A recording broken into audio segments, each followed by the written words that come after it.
भिक्षा देके अब कल चल के आना। अब जैसे कल की बात कही तो वही खड़े खड़े भीम सुन रहे। अब जैसे कल शब्द सुना भीम ने तो ढोल नगाड़ा लेकर पूरे महल में मंगल बधाई गाकर ढोल नगाड़ा बजाने लगे।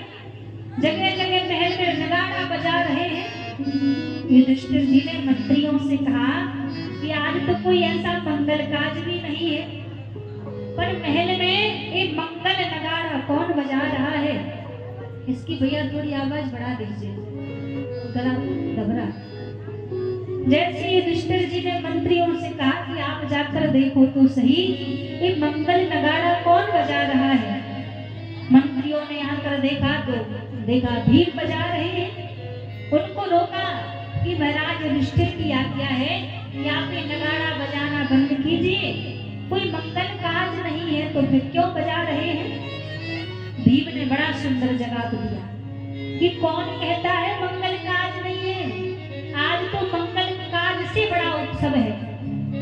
मंत्री कहने लगे कौन सा उत्सव है जो हमें पता नहीं, आपको पता है?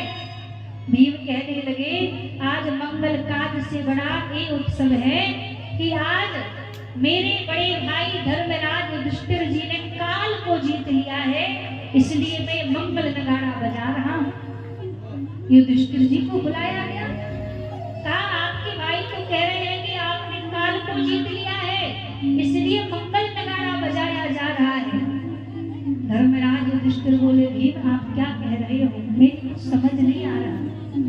भीम ने कहा बड़े भैया अभी अभी एक विप्रदेव आपसे कुछ मांगने के लिए आए थे, तो आपने उनसे क्या कहा कि आज तो मैंने सबको दान दे दिया है, अब आप कल आना लेने के लिए। इसका मतलब आपने कल देखा, आपने कल देखा है, तो इसका मतलब यही हुआ कि आपने काल को जीत लिया है, अभी तो आपने कल देखा है।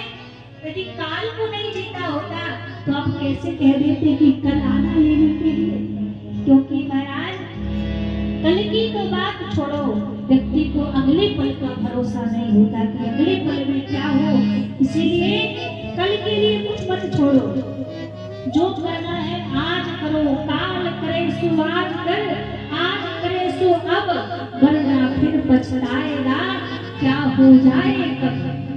अगले पल का भरोसा नहीं है, इसलिए धर्म कर्म करने के लिए कल के लिए कभी मत छोड़ो कि हम कल करेंगे। अवसर आज मिला है तो आज ही करो। आज जब सुखदेव जी महाराज का जन्म हुआ और सुखदेव जी की उस सुंदर छवि को देखकर व्यास जी महाराज गदगद हो गए, प्रसन्न हो गए कि आज माँ दुर्गा की कृपा से मुझे एक परम पुत्र की प्राप्ति हुई है, मेरे घर इतना सुंदर पुत्र ने आज जन्म लिया है। और जब उस पुत्र को देखा तो देखते सुखदेव जी महाराज धीरे धीरे बड़े होने लगे। जब सुखदेव जी महाराज धीरे धीरे बड़े होने लगे तो आज एक इच्छा और व्यास जी महाराज के मन में प्रकट हो गई। अब देखो भागवत जी में